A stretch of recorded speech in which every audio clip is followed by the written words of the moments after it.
మేము వరి వంగడాల విషయంలో 500 రూపాయల బోనస్ ఇస్తామని చెప్పినాం. చాలా అపోహలు సృష్టించే ప్రయత్నం చేసిండ్రు.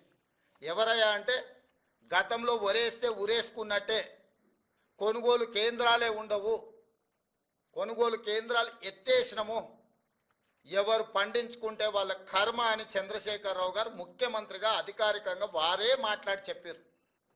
ఒకటి కొనుగోలు కేంద్రాలు మూసేస్తున్నాం, కేంద్రం కొనడం లేదు కాబట్టి మేము కూడా కొనడం లేదని బాధ్యత కలిగిన ఆనాటి ముఖ్యమంత్రి గారే మాట్లాడినరు. ఆ తర్వాత ఇంకా ఒక అడుగు ముందుకేసి ఉరేసుకుంటే ఉరేసుకున్నట్టే, అది మీ కర్మ అని చంద్రశేఖరరావు గారు మాట్లాడినరు.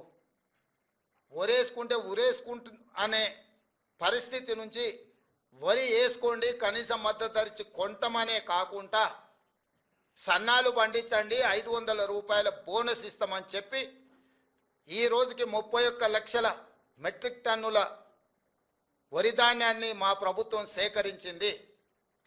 500 రూపాయల బోనస్ కొనసాగుతుంది. ఒక్కసారి ఇచ్చి వదిలేయదు కాంగ్రెస్ పార్టీ.